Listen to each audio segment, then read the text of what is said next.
A basketball hero around here is treated like a god. I mean, how can you ever find out what he could really do? I don't want this to be the high point of his life. I've seen them, the real sad ones. They sit around the rest of their lives talking about the glory days when they were 17 years old. You know, most people would kill to be treated like a god just for a few moments. Welcome to the Keeping the Nostalgia Live show. I am your host, Billy Powell. You can listen to our programs on Keeping the Nostalgia Alive. That's all one word, keepingthenostalgiaalive.podbean.com. You can also find us on iHeartRadio, and you can, which is iHeartRadio.com under their podcast tab, and just search Keeping the Nostalgia Alive.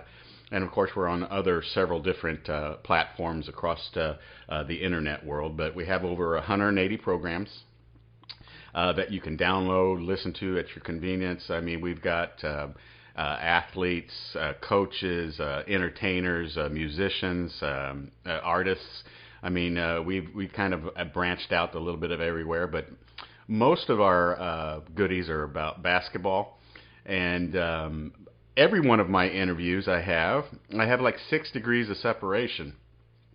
And today's guest is going to be Coach Jennifer Hoover, who is the head women's basketball coach at Wake Forest University. And we are going to chat with her today. And my 6 degrees of separation with that is John Hoover is her husband, who is the son of Jerry Hoover, who used to be a former assistant at Indiana State University, head coach at Ben Davis, and still currently a head basketball coach for Blackford in the state of Indiana. So I have my bases covered today for our interview. And Coach Hoover, thank you so much for spending some time with us, keeping the nostalgia alive, talking about your life in basketball and what's ahead at Wake Forest University. Thanks for having me. Tell us a little bit about where you were born and raised, a little bit about your family, and who introduced you to the game of basketball. Okay, well, I was born in Roanoke, Virginia, and I'm the youngest of 3. I have an older brother and an older sister. Went to William Byrd High School in Benton, Virginia, and, grew up all my life in that area, in the Roanoke area, and then went to college at Wake Forest. And upon graduation from Wake and being blessed to have a pretty good career, I played a year overseas in Stockholm, Sweden, which, to be honest, for me, was just too far away from mom, dad, brother, sister, and too much of an adjustment for me. So 1 year was enough of that. I decided to hang up the shoes and get out a whistle, and joined a former coach who recruited me to be an assistant coach out at UMKC, and that's kind of how the coaching career started. Basketball itself, I think I started playing when I was 8 years old. And in Roanoke, if you were 9, you could play in the girls' rec league. But if you were 8, you could play in the boys' rec league. So my first year, I played on an all-boys team. I had my hair cut just as short as theirs and fit right in, and wore a little T-shirt underneath my jersey, and, learned and sat the bench mostly, but had a lot of fun playing. Most of the boys were my friends because I was kind of I followed in my brother's footsteps a little bit more, and was one of those that was outside playing with all of his friends all the time, and a little bit of a tomboy. And after that year, then switched over and played in the girls' leagues. But my brother and my father both coached my sister and I at one point or another during our careers in rec leagues. And then, I played all sports growing up. I played soccer. I played softball. I played basketball. I even played a little bit of football, not really. But when I showed up with my brother's practice, the football coach was generous enough to give me a helmet and act like I was going to play, but I didn't do that. I don't think Mom would have let that happen anyway. But it was, we were a really close family growing up, and we pretty much did everything together. So everywhere one of us went, we all went. And, I was blessed in that situation to be raised in a very close-knit family. So I've always been a part of a family or a group, and I think that's part of what being a coach and being in basketball, it's all I know. It's been my life. So I'm really grateful to have the opportunity to do it. In the state of Indiana, up until 1997, I think, it was a one, everybody competed and there was one true state champion, and now it's, set up by classes. Tell us a little bit about what high school basketball was like in Virginia. Was it set up by classes? And tell us a little bit about your high school basketball career. Yes, ours was set up by classes, and we were one of the last states for the women's game to play in the fall. And I actually grew up playing basketball in the fall. That was unique for me. I didn't know anything different, so I thought that's what everybody was doing. But we started basketball before high school started. We would have practice 2 weeks before, and we had 2-a-days and 3-a-days, and we were going there, same as the football team was practicing, and our season was over before Christmas, and then we started volleyball season. I was very fortunate. When I got to high school, I played on a team that had a lot of talent, and we went to the state tournament twice, came up short, once on our home court with kind of a mysterious whistle blown in the stands that one of our players thought was unofficial. A kid took it out of her hands and went and scored a layup to win the game. So it's a little controversy, still a little bitter. It's still a little hard to think about. It was my chance at a state title. My senior year, we went to states too, and we kind of got upset in the regionals. But it was, it was classes. We were AA. We traveled a little bit within it. We didn't really travel out of the state ever to play in any kind of tournaments or anything, but you went to your districts and then your regionals and then your state tournament, but there were multiple state champions. It was a lot of fun. I still have a lot of fond memories of my high school career. We were called the Twin Towers. My running mate went to Roanoke College and was an All-American there as well, and now coaches lacrosse, I believe, at Ferrum, and her husband coaches the basketball team there at Ferrum College in Virginia. But I've heard a lot about the Indiana situation. My husband is an old school and misses that one state champion. Is not a biggest fan of the class situation as it is there now. So it's funny you ask that. Was there, women's basketball was just really getting to flourish probably, right? When you were at your peak there in high school. Did you follow women's basketball? Did you follow men's basketball? Did you have a favorite college that you followed?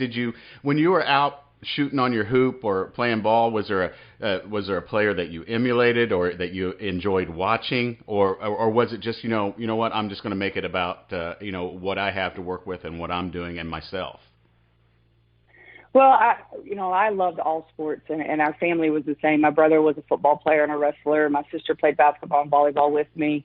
They would all say I'm the one that got all the hype. I was 6'2" growing, through high school. I was already 6'2", and my older brother and sister both stopped at 5'10", so they were a little bitter towards that. But my sister was a year older than me. We played throughout. College sports have always been like my favorite thing to watch on TV. To this day, it's really been a struggle in the last month to not have that outlet, whether it's watching the NCAA tournament, which is one of the highlights of the year for my husband and I both, being such basketball junkies. But, growing up in Virginia, at the time, I was following women's basketball, JMU. Sheila Norman had a top 20 program. Debbie Ryan had a top 20 program at Virginia. I had never really thought about playing in college when I was playing in high school. I was the first in my family to go to college, so it wasn't something that our family had instilled in me that you go to high school, then you go to college. It was just playing for fun, and I was pretty good at it. And so I used to love to watch the Virginia teams with Ralph Sampson and Rick Carlisle, Ricky Stokes, but also loved the Georgia Tech teams with Bobby Crimmins back in the day, and just watched a lot of college sports. Football at the time was a little bit more of an NFL fan too, but as more of just a college fan now. And I would say my favorite players back then, I didn't follow the women's game like that to have a favorite player in the women's game when I was first growing up. But I ended up being a huge Jordan fan. I ended up wearing 23 when I got to Wake Forest, only because my number was already taken. I was 20 all through my high school career, and someone at Wake already had the number. But became a huge Michael Jordan fan and stayed that way. And to this day, he's still my all-time favorite men's player out there. So, it's just kind of ingrained in us now, the basketball piece. And like I said, all sports. Our daughter is a horseback rider, so we've kind of opened up that avenue of sports in our life. But she also plays basketball and volleyball as well. Well, basketball and volleyball are probably cheaper to do than horses, right? Yeah, very, very, very. And Coach, the weather doesn't affect them at all. Coach, what was it like? When did you get on the map for recruiting? And do you remember your first letter or your first college contact? And what other jersey would you have possibly worn besides Wake Forest? Well, it's interesting. I don't think I ever really thought about it. And then as like back then when you were able to be recruited, coaches could come to every game. They didn't have a limit on how many games they could see you play or not. And so I think my first letter I ever got was from the University of California, which many people probably laughed at because my high school coach knew me and knew my family very well and knew that probably wasn't going to go further than, a couple hours from home. But I remember getting that letter from the University of California, and this was back when they would send the big envelopes with, a pamphlet brochure and color pictures. And, I was all excited and couldn't wait to show mom and dad. And, then Tennessee was a powerhouse. When I got my letter from Pat Summitt, that was a big monumental moment for me until I realized that they had spelled my name wrong. And it was Jerry Mitchell instead of Jenny Mitchell. And that kind of was a little bit like, at first I was like, well, wait a second. Then I was like, wait, it's Tennessee. I'm not worried about that. But then as it started to as I started to get into like my junior year and really realized that that's probably what my path was going to be, my high school coach, Richard Thrasher, who coached me all 4 years and, really appreciate everything he did for me in my career, sat down with myself and a couple of the seniors and said, where do you want to, we're going to go to team camp. Where's somewhere he sat down with me individually and asked, where's somewhere you're genuinely interested in? Let's go there for team camp. And we had been to Roanoke College and we'd been to Virginia Tech before. And so, I don't remember the thought process on it, but Wake was one of those. And so we ended up going to Wake Forest team camp that summer. And it's funny because we went to camp and Lisa Stockton, who's one of our great all-time players here at Wake Forest and is the head coach at Tulane now and has had a very successful career down there in New Orleans. She was our coach at camp because in Virginia, your high school coach wasn't allowed to coach you in the summer, even at team camp. So she was our coach. We had a great time. I will say I came away saying I would never go to Wake Forest because the dorms weren't air conditioned and it was burning up hot in there. And I'm not a fan of, I love hot weather, but I love to be inside in air conditioning or outside in the hot weather. I don't want to be inside in hot weather. So it's kind of funny that I said that, but met a lot of great people on that. Alice Neal, Amy Privet, who's now Amy Privet-Perco, who's worked on the Knights Commission and several things. They were all kind of the camp counselors in the current team when I was there. And so when it came down to, for me to make a decision, it really came down to 4 schools. It came down to JMU, Virginia Tech, Virginia, and Wake Forest. So that 2-hour radius pretty much from Roanoke was what I leaned on. And really those are the only 4 I've considered and did any kind of unofficials or visits with. And 2 of them were recruiting me to play both volleyball and basketball. Virginia Tech and James Madison were both trying to get me to play. I was getting recruited by either one or the other or both. Virginia Tech was in the Metro then. JMU was top 20 program, like I spoke earlier, with Sheila Norman. And they were recruiting me, and Sheila told me she wasn't going to let me play volleyball. And at Virginia Tech, I think the Virginia Tech coach, the volleyball coach, told me she wouldn't let me play basketball too, especially not the first year. So that's how those 2 kind of got eliminated. I didn't want to go to a lesser conference in the ACC unless I could play both. And so then it became Virginia and Wake, and I actually had official visits set up for both. Virginia played in 3 Final Fours while I was here at Wake Forest. So when I finally went to work at Virginia with Debbie Ryan, she always jokingly told me I finally saw the light. I still think Wake obviously was the right choice for me. I had a great career here. I think it's the best place on earth. That's why I'm back here as the head coach and in my dream job. And, I ended up not even going on the visit to Virginia after I visited Wake. About a week later, I called and committed to Coach Sanchez, and Joe Sanchez was my coach all 4 years here. And then, had to cancel my visit to Virginia, but Debbie understood that. And, when I was being recruited by Virginia was back when Gino he wasn't an assistant then, but he was running, Gino Ariema from UConn was working 5-star camps at Charlene Curtis and Dave Odom were running it in Radford University's campus. And that's one of my highlights of favorite memories of growing up and kind of going through the recruiting process and going through just development of basketball was my weeks that I would spend at 5-star camp up at Radford. And David Glass, who I ended up working with my first job as a coach, was one of my camp counselors. And I always credit him for teaching me the jump hook.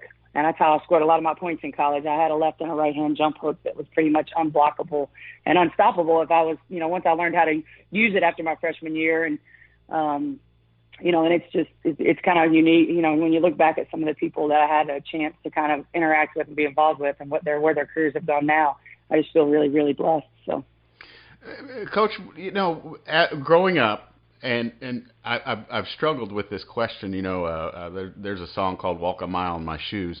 When I was in high school, I would play basketball against girls, and unless you do that, and I've played against an All-American, Vicky Hall, who is the current head coach at Indiana State University. Unless you do that. Is there kind of a and don't take this the wrong way? Is there kind of a chip on your shoulder when you do a pickup game with guys when as a girl, or is there something to prove, or how does that work? And is there a stigma to men's basketball and women's basketball? Could you kind of explain how you've been kind of associated with that? Well, I think, basketball is basketball, but the games are played a little bit differently. The men's game is played so much above the rim, and not as much in high school, but the women's game is so much more fundamentally passing and self-finish, sharing the ball, some of that kind of stuff.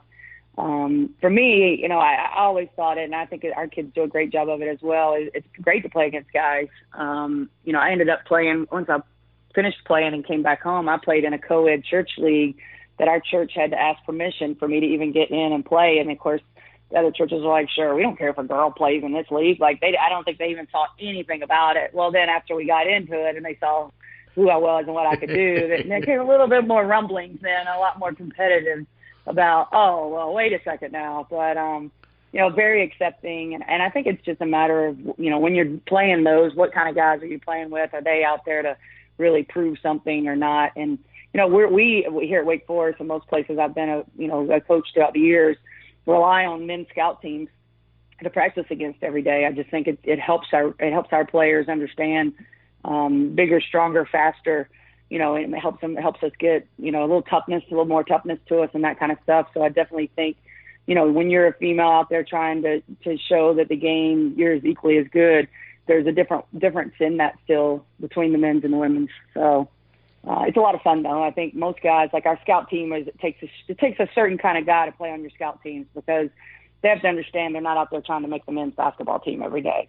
But we want them to play hard and challenge our kids every day. And they're great because we'll tell them, we need you to do this. Even if they're a right-handed kid, look, you got to be a left-handed player today. And we've got a great bunch here at Wake that do a great job of really helping us prepare for opponents. It was only a couple hours away, but once you arrive on the Wake Forest campus, were you a little homesick, or what was your first welcome to Division I basketball moment? I was very homesick, even though it was 2 hours away. I remember when my parents, us being close enough, they did drive me down, drop me off to, go to Walmart, get everything set up, go to dinner, and then pretty much pulled off and pulled away. And it was my parents and my sister. And I remember I was in a single in Johnson Hall, and I remember sitting in my room after they had left and just sitting on the floor and crying because mom and dad were gone and my sister was gone. Well, 5 seconds later, there was a knock on my door. And, of course, I didn't want them to see me cry, so I opened the door, and it's my sister. And I was like, embarrassed that she was seeing me cry, but she had forgot to tell me something she forgot to leave me money or something, mom and dad, and they just ran it in. So I think it was really a unique situation for our family because we are so close. The next morning, my mom was cooking breakfast before they had to go to work, and my dad came into the kitchen, and he was boo-hooing, and mom didn't know what was wrong with him, and it was my baby's gone. And so that's just kind of what our family was about and how we were. So even though it was 2 hours, it was tough on me, especially initially. My sister went off to join the Air Force and was in the Philippines. Left for the Philippines 1 year while I was here. It might have been my sophomore year, and I remember calling my mom and crying on the phone to her. And they were close enough that, that was in the afternoon. Well, that night they were here and took me to dinner, and I was fine after I had dinner with my parents. It was just the emotion of knowing my sister was moving across the world. So that was tough. It's funny because as I went through my career, my father did not miss one single game of my college career. He was at every single game, whether it was here, whether it was in the Great Alaskan Shootout, whether it was over in Santa Clara. It didn't matter where it was. He was there.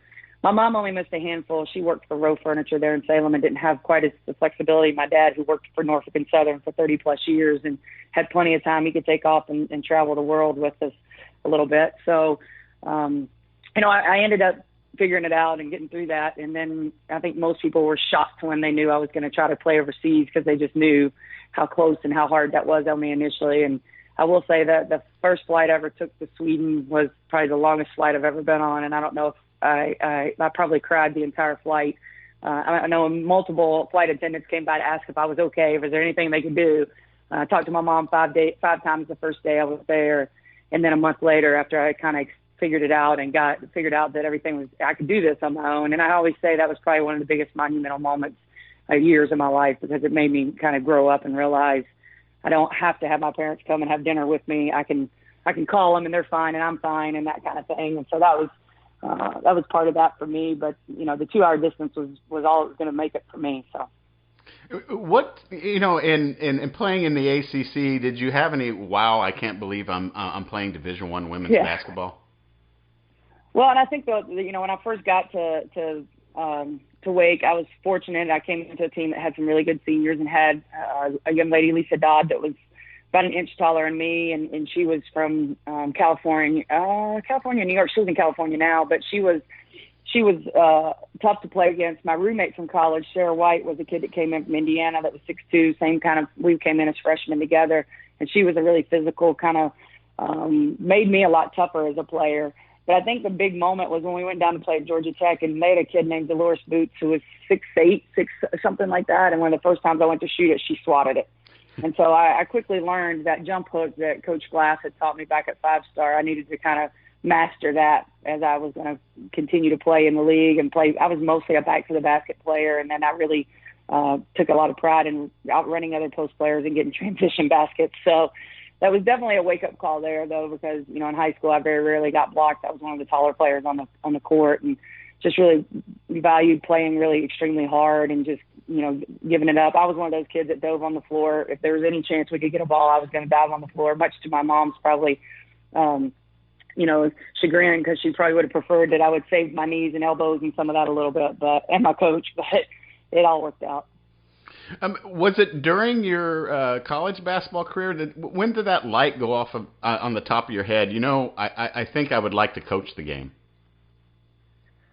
When I was in high school, when I went to Wake, I kind of thought I would I think because what I was exposed to was my high school coach, and, I didn't know much more than that. So I had thought about going, when I went to Wake Forest, I was going to major in education and become a teacher and coach high school. Just because I enjoyed the game so much, I thought I was kind of an extension of the coach on the court, even though I wasn't a point guard. I was definitely kind of a captain and someone who talked all the time on the floor, and it just came natural for me.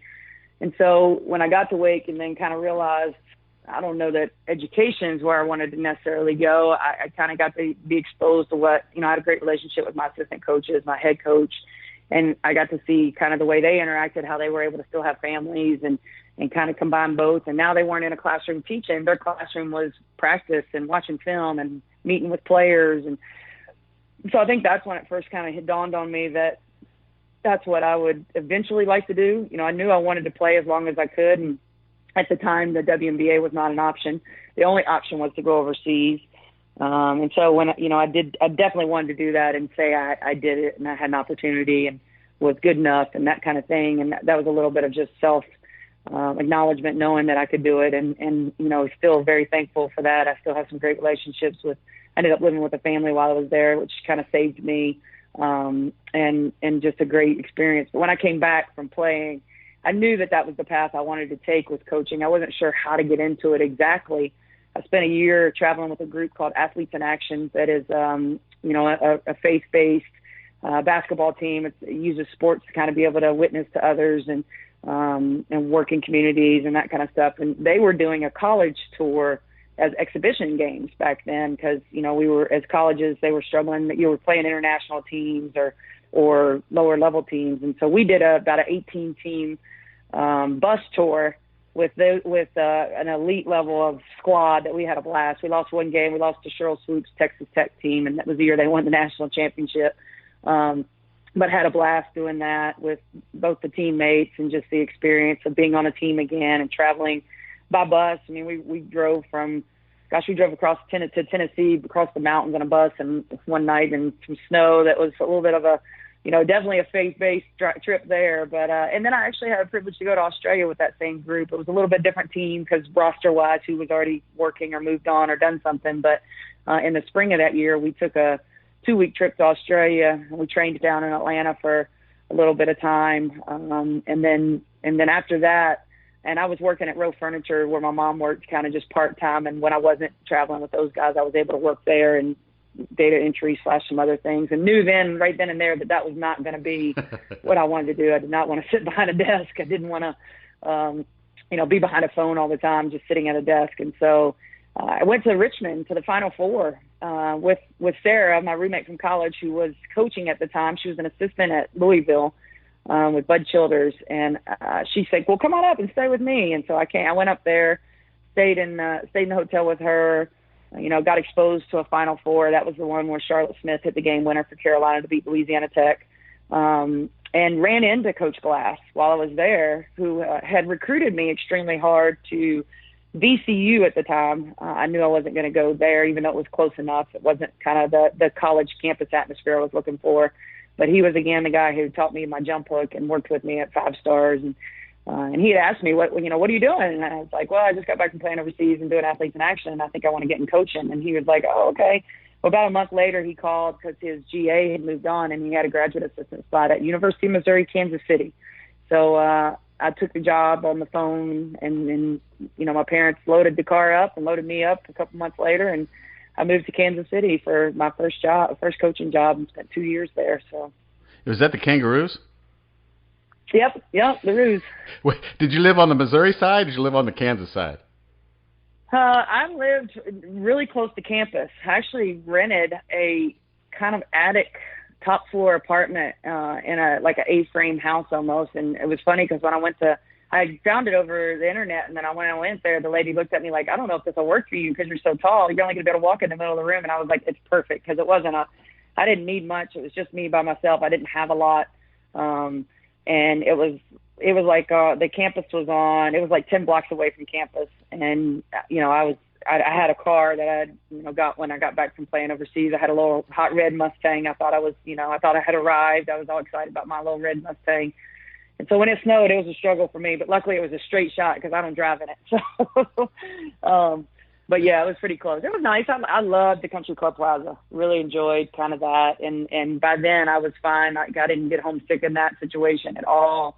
And it was kind of neat to see that because, it still was, far enough away from home. But I spent 2 years out there. First year I was a GA. The second year our GA had moved on, so I got moved up to full-time assistant. And then Coach Glass got offered the head job back at Virginia Commonwealth, which was where he was an assistant originally. And when he did, our AD, Lee Hunt, brought me in and wanted me to stay and be the head coach. He offered me the job, and I just told him, I said, I'm so honored and grateful that you think I'm ready for that, but I just don't think I am. Again, I'd been coaching for 2 years. I had no idea kind of what I was doing. So I, politely declined it and followed Coach Glass back home to Virginia and spent 2 years with him there at VCU before I moved on down to East Carolina. So. Before we continue on with your coaching and your ascension to where you are today with Wake Forest, I mean, you were a fast break All-American. You were All ACC in '89, '90, '91. You were academic All ACC in '91. You were named one of the ACC top 50 players, and of course, in 2002, you were named to the Wake Forest Sports Hall of Fame. When you kind of, this is what these interviews are about, but do you still kind of get, when you think about all those accolades as a player, were you, and you also, of course, you were, have been getting some of those accolades during your coaching career too, but do you kind of get goosebumps, or do you look back on it, or do you kind of just move forward from those playing days and those honors, and what does that mean to you to be named those things? Well, it meant a lot to myself and I think to my team, because I was very fortunate to, I think ultimately in the profession I'm in now, I made the right decision on where I went to college. And, in a day where now there's so many transfers out there, I'm so blessed that I didn't go through that at all. I felt like it was the right fit for me school-wise. It was the right fit for me teammates. It was the right fit for me playing style-wise, the conference I wanted to play in. And I was blessed to be able to come in and have the success I did. And a lot of it's because I played with some great players, and my coaching staff really put me in a position to be successful. And it's much of what I kind of patterned my coaching philosophy about. And I played for a guy that was very positive, wasn't a yeller and screamer, didn't cuss us out, didn't do. That to me is not coaching. It's not the way I believe in coaching. And so I do look back on it and I'm really fond of it. It was funny because when I first got the Wake as a coach, I was still the career points and rebounding leader. And I was, I kind of just shook my head like, there's no way that record is still standing. It's been 20 years. Like, this is unbelievable. And my goal when I got to be the head coach here was that I was going to sign multiple players that are going to break that. Well, I was very blessed to coach Dearica Hamby, who was a first-round WNBA draft pick, who I was coaching when she broke the records. And, our joke kind of all year was, I'm going to take you out when you get close. You know that, right? And she was very blessed. She's a very blessed player. And it's been a unique thing because, it's always been about our team and what they do, not about what I had done there. And I've always tried to make that the main thing because I'm a part of the history and the foundation that was laid in the women's basketball, but there's many greats that went before me. Amy Privet-Perko had the record before I got it. And we've got Hall of Famers, Roper Halverson, and several others that have really laid the foundation for what Wake Forest women's basketball is. And we've kind of always been an underdog. And so I think it's important to really it's very important to me as an alum that all of our alums feel a part of our current team and our current facilities and the current things that our players have the privilege and are blessed to experience every day. As a coach, and I've interviewed several, I've always asked, and it's always basically the same question or same answer, but I'd like to hear yours. Is it kind of like in your ascension to the head coaching job at Wake Forest, at each stop, are you thinking about the next stop? Are you focusing on what you're doing then? And is it kind of like a domino effect, and you just kind of you kind of just let it ride until where you're at today? Well, I think one of the keys as I started to get into the business was I don't remember who told me or where I heard it, was make the current job you have the best job in the country. And that was the approach I always took from being a GA to, I want to be the best GA I can be and just thrive in this situation. I'm working on my master's. I'm learning how to coach. I'm in practice. I'm doing all this. But, I think as a player and as a part of sports, you always have these goals that you kind of put out there, both short-term and long-term goals that you're trying to reach for. And I think, the key was staying in a moment and be where your feet are and really making every job you have and every place you have the best job so that you're not. I think the people that make mistakes out there in this profession and probably in all professions are the one that's, got one foot in and the other foot's always looking for the grass is greener on the other side. And unfortunately, I think that also goes back to that transfer portal stuff with the college athletes in today's world too. It's just, again, be happy and grateful for where you are and what you have. And then when things open up, you have to make some tough decisions. And one of the things that my husband and I, once we were married and got married in 2001, and our career choices and paths and decisions then were made jointly, was we never wanted to be running from something. You always had to be, any move had to be because we were going to something, not trying to get away from something. And again, I think that goes in that same philosophy of you're not trying to get away from something if you're making it the best job out there. And it might not be the best pay and it might not be the best facilities and the best, but your attitude has to be what is great about this job and what is great. And that's always that's the positive side of me. And I'm pretty much a positive person. I would say that's the way I coach, is very positive. I'm the one that wants to be the first to reward and clap about everything we do well. And yeah, I have to get on them, but I prefer much more to do the celebrating. And one of my first years here, one of our junior guards kind of was like in the ACC tournament. We made a pretty good run. One of my first couple of years here too was like, Coach, all you're doing is cheering over here. And I said, exactly. At this point, as a coach, I have to stay out of the way. If I've done my job and done the things I'm supposed to have done and preparing you guys, it's your turn. It's y'all's time to shine. So I was just standing on the sidelines, clearing, clapping and cheering all the time. So, I think that's the key, as you're trying to do anything in life is, really, really flourishing and thriving where you are. And that's going to set up your future.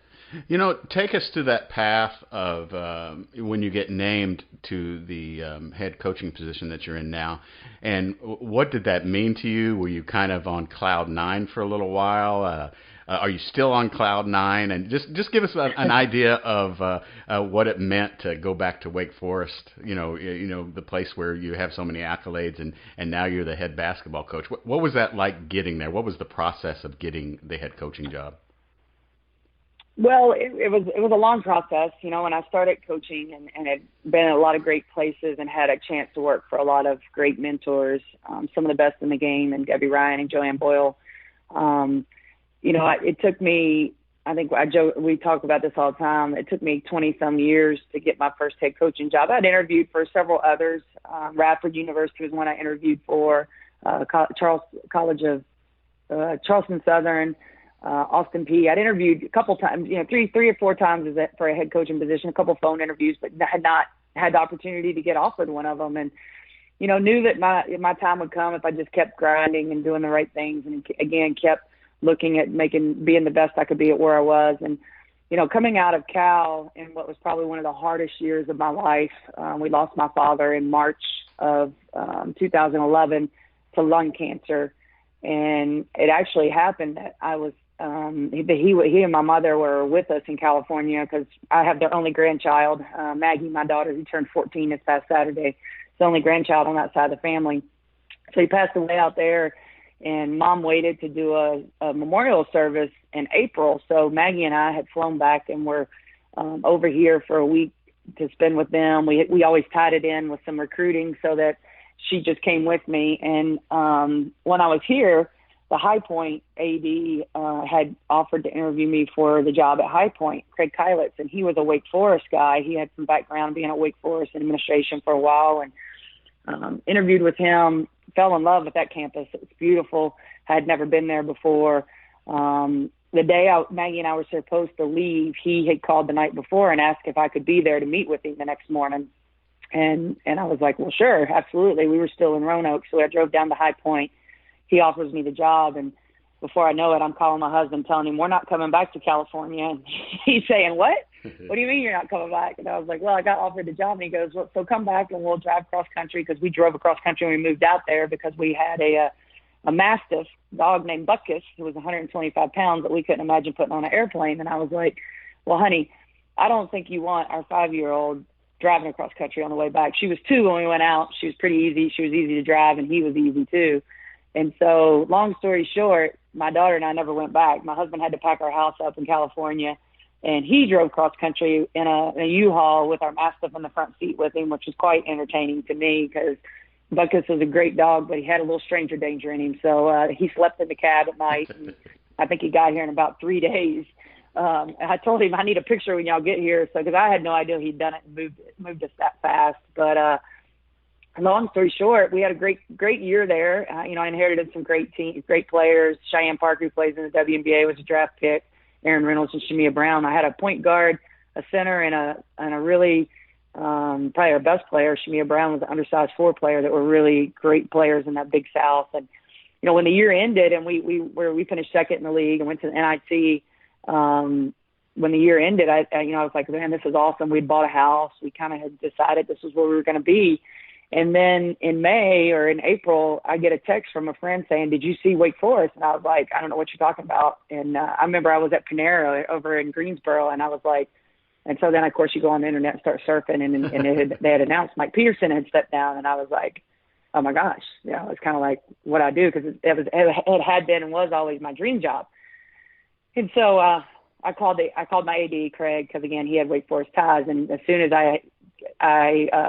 as soon as he answered the phone, he goes, I saw, are you interested? And he goes, I'll make a call for you. And I mean, this is an AD who just hired me a year earlier, and I'd signed a 5-year contract. And he knew, though, he knew about Wake. He knew my feelings about it. He has those kind of same feelings. And so, again, he was so supportive through the whole process. He called immediately over to Ron, and just to find out if my name was on the kind of the short list, if you will. And one thing led to another. And I always said it took me 20 plus years to get a head coaching job, but within 13 months, I had my dream job. And, it's been amazing being back.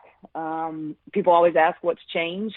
We got a lot of nice new buildings, but the things that made Wake Forest special to me when I was there was the close-knit community. I was such a close family that I had to search that out. And those things haven't changed. There's still the people that make Wake so special, just the integrity of the class, how connected you feel on campus, and those kinds of things. And so none of that had changed. And so it's great being home, but also I didn't come home just to be home. I came home to win championships. And that's the part that's challenging. And as a player, I've never backed down from a challenge. And, each year, we're taking steps and trying to, figure out exactly how we can in a league that has grown exponentially since I was in it. I mean, we now have 15 teams and some dominant ones in that. And, night in, night out, I just have a blast. What's the hardest part about being a head coach? The hardest part for me is, well, there's two, I would say. One is the amount of time and the sacrifices you make with your family. That only reason I think I'm able to do it as well as we do it is because John understands it so much. He grew up a coach's son. He's always grew up around the game. He loves the game. And with our daughter, I couldn't have done it if he couldn't have been a stay-at-home dad, if you will, because I don't want somebody else raising her. And John has done a great job with that, and I do as much as I can, and he helps me be as active and be present as I can be with her and have been with her. And then the second one, I would say, the second hardest thing for me is there's 200 minutes in a game, and you can't play all 15 kids. And I think that's really hard as a head coach because every single one of them wants to play. And every single one of our kids gives me everything they got every day in practice. But the bottom line is when it comes down to it, you keeping 12, 13, 14, 15 as happily involved as you can when you know the one thing that they equate to you believing in them and is playing time. So I think that's the hardest thing for me is really I love the day-to-day interaction with our players. That's been a struggle during this time for me is I don't see our players every day. I don't see their smiles walk down the hallway. They don't just stop in the office to say hello.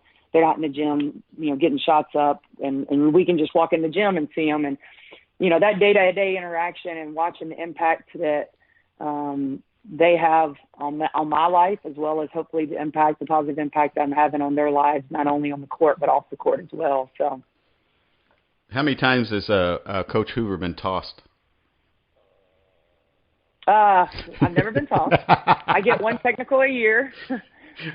I get one technical a year. That happened at NC State this year, and that wasn't one of my more prouder moments, just because we were in a great game and still think we had a shot to beat them, and they're a great team. West does a phenomenal job over there, and it's just sometimes. I mean, I'm one of those that's realized the more you yell at the officials, the worse they get, and I don't blame them. I mean, if somebody's yelling at me, I again, it's kind of my coaching philosophy. If coach is having to yell at me, then I'm not doing my job, and so those guys aren't out there trying to not do their jobs, and I just try to. Usually, it's funny. I'll have these conversations with the official. I'm yelling at you because I'm really frustrated at my team, but I'd rather not yell at them right now, and then I'll apologize to them. That's my fault. I shouldn't take it out on you.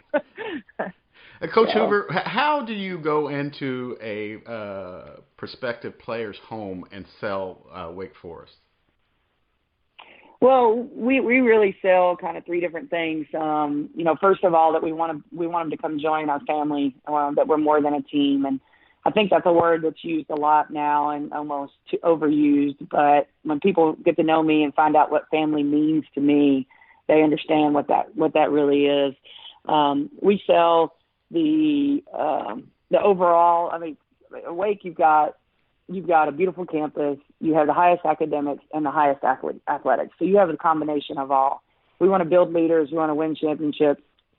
And then, we want to earn degrees. And our kids earn their degrees in whatever they want to earn them in. We're not in a situation where we make them major in something. And, again, I have the ability to tell them I've walked in your shoes. I know the rigors of what Wake Forest is. I know what the rigors of playing in the ACC is. And, our kids, I think, know that I genuinely care more about them as people than I do as players. And one of my favorite quotes out there is always, people don't care what you know until they know that you care, that you care about them, and that's always been my biggest thing is, that's what we sell at Wake. We're still trying to find, build the tradition of being a championship, contending for championships, being a top 20 program, and that's what we want to do. And, our kids work really hard at it, and we have a great bunch of players, and I think that's another thing I really sell as our players. What's it like being the daughter-in-law of the Big Hoove? It's been pretty amazing in the last couple of, and all throughout. I mean, he's had some great women's players too when he was on the women's side. I know Whitney Jennings, we spoke with a little bit before she went to Iowa. My daughter is wanting to move and play at Blackford herself. I don't know how we're going to manage that. Wake Forest campus not moving that far away. So I think her and her dad might be commuting. But it's been, it's just been so fun to watch what he's been able to do in that community. And, we don't get to spend near as much time up there as we'd like to. We tend to go up at least 1 week, if not 2 weeks every summer, and spend time up there. And, it's always a lot of fun. But, Jerry's always busy now. He's always got camps going on, so we get to see a little bit of him, but not a ton.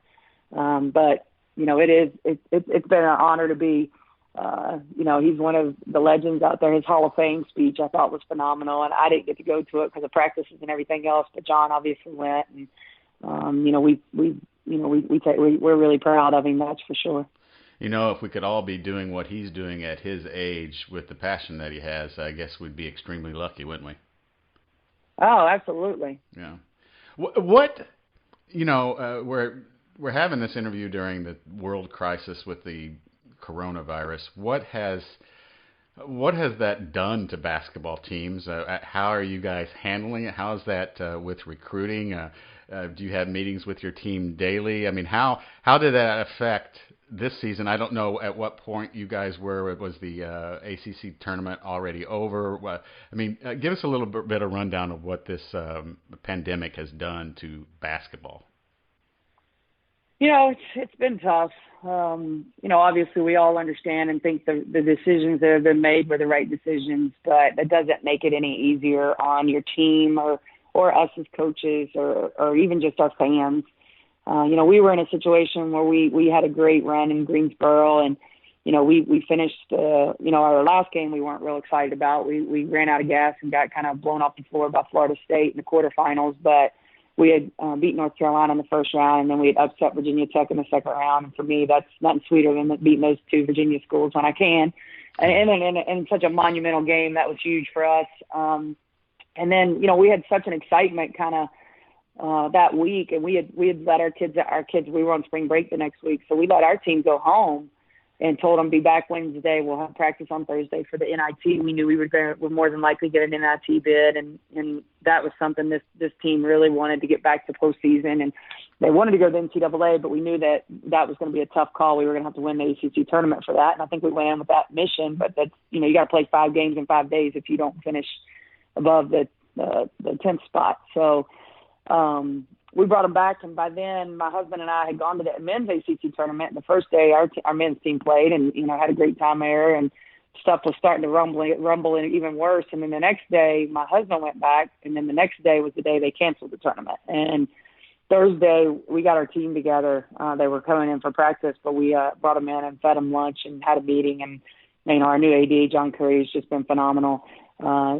Spoke to the team and told them how excited he was, but it kind of announced to him what was going on and what was happening. And then I had a chance to talk to him, and basically that was our end of the year banquet, our seniors goodbye, our end of the season. Like, it was everything all in one. It was just like so abrupt. And I think it was just tough for all of us. Like, I didn't know what to say. I didn't know how to handle it as a coach, in a leadership position, other than our number one priority was to get our kids home safely. And we had 5 international kids that we had to figure out what flights we could get them on and how quickly we could get them out of here. And so that became, mom hat almost went on immediately with myself and our staff on getting flights and getting these kids to their homes as safely and quickly as we possibly could. So it was tough, and I think, now it's we've been a month now without our kids. We do Zoom meetings. It's just a matter of trying to, keep seeing the hope and having the faith that we're all going to come out of this. And we know none of us know exactly what that looks like or how that looks at this point. But right now, their academics, they're all, working on their academics. They're all working out in their homes as much as they can versus most every one of our kids is in some sort of stay-at-home order themselves, no matter if they're in Serbia or France or Canada or, any of them. So they're kind of doing the best they can with where they are. And our top priority is for them and their families to stay safe, and just encouraging them that this we're all going to come out of it. So it's been tough though. It's tough for myself, and it's been tough on all of us. So, I give our kudos to our players. I think they're pretty resilient, and although they were disappointed that the season ended so abruptly, they're super excited for next year, and they start kind of turning their eyes towards that already. What do the Demon Deacons look like for the 2021 season? Well, we returned 5 of our top scorers. We lost a kid as a senior, an Australian, that was a 4-year starter for us, so there'll be some big shoes to fill there. But we're excited about it, coming off, building off of the momentum we kind of established this year. Our leading scorer returns, and then our point guard, who, I would say some people nicknamed Clutch Conti this year. She hit a game winner at Duke and then hit a tying 3-pointer with 3 seconds left against Carolina at home to send us into overtime, which we've been won. I think the 2 of them are going to be seniors next year, and they've got one fellow senior teammate, Maya Banks, who was big for us in the ACC tournament. I just know all 3 of those are just so excited about building off of what we did this year. And, this year was such a bounce-back year for us because the year before we really struggled. We lost 2 of our best players for the majority of the year. The Australian kid was one of them. And then we had an Italian that we lost for most of the year, and we won 1 conference game. So this year to come back and win 7 conference games and then make the run in the tournament, this group knows and believes in themselves, and they love each other. They really love and enjoy being around each other. This has been tough on them because they don't get to see each other either. So we are doing some virtual meetings so that you get to see each other and say hello, and it's kind of always cute to see their reactions and stuff like that. They still group chat and stay in touch with each other, but it's just different when you're all together. What kind of relationship, or where is your office compared to the men's basketball office? Right now, so we moved into some beautiful new buildings, the Shaw Basketball Complex and the Sutton Sports Performance Center. And so our offices are side by side. We even share kind of a film room. It's almost like an IMAX theater that we use for recruiting, both of us. And then they're on the right side is all their offices, and on the left side is all our offices. And then they're connected to a new practice gym that is our men's gym that we used for the beginning of this year, while our gym was gutted and totally redone. And so we're right there beside each other. We get to see them a lot, which is nice. Football is also in our building. They're on the 4th floor, and we're on the 3rd floor. One of the unique things about Wake is we only have 16 sports, but we're one family across the board there. And so it's neat to be able to run into other coaches. And Jen Avery has won 3 national championships and been there since the year after I left as a student. Is a phenomenal coach. It's on our campus. Our soccer coach, Bobby Muse. I could go down the list. Tony Bresky won a national championship, the men's tennis team. So, those are some of our greatest resources. For me, is like we have some of the best coaches in the country on our campus. So it's been nice. I haven't given you time to think about this last question, but what has basketball led you to be able to do, and coaching basketball being able to lead you to do, where you've met someone or you have done something that you probably wouldn't have been able to do or have done if you weren't coaching basketball? Maybe a couple favorite moments, or you've met someone that you never would have met. Do you have any of those off the top of your head? I would say some of the things that's probably, for me, what basketball has done for me is just the relationships I've been able to build with these, the young ladies I get to coach and to travel. Like, I probably never would have traveled around the world as much as I have. We do recruit internationally here. I've been to Australia. I've been to Greece to recruit our Serbian kid because she was playing and living in Greece at the time. I just wouldn't have, as a player, when I played in Sweden, we went to London, we went to Prague, there was parts of this country that I would have never dreamt that I'd have ever gone to and seen, and basketball was the vehicle to allow me to do all that. And on a team, because I'm not one of those that would have backpacked across Europe by myself or with one friend. Again, that's me being in a group setting, and, I've met a lot of, unbelievable people and leaders and mentors along the way, but I would say it's the players that I've had the chance to coach and their families that have trusted and believed in me, from being an assistant with many of them to now being head coach, and watching those players go on and have babies, and many of those players even coaching now has been, just kind of watching their growth and watching them grow into these great leaders. And that's been the most rewarding thing for me as a coach. The W's and the wins and losses are tough. I'm as competitive as the next person, but it's to me, it's about winning in life, and that's what, graduation day is one of my favorite days. And another thing that's really tough with this COVID-19 stuff going on is graduation at Wake is just a monumental. I mean, it is in a lot of places, but it's beautiful. It's out on our quad, and it's an unbelievable kind of ceremony, reception, rites of passage type thing. And these seniors aren't going to get it. Like they're going to do some kind of virtual conferring of the degrees, and then I think they'll have some sort of ceremony delayed, and they're trying to figure out when that's going to be. But it doesn't lessen anything they've done here or accomplished at Wake Forest across the board as a student body, but it definitely is a different feel to it. An hour goes by pretty fast, doesn't it? I know. Well, I'm a talker, so it's pretty easy for me to talk for an hour. Well, what is always interesting when I do these interviews, people are like, especially with some coaches and players, they're like, an hour, 45 minutes, what am I going to talk about? And then I can't shut them up. Right. Coach Jennifer Hoover, head coach of the Wake Forest women's Demon Deacon basketball team, thank you so much for spending some time with us. I think everyone will enjoy, and good luck on the rest of on the 2021 season. Thank you so much. Go Deacon.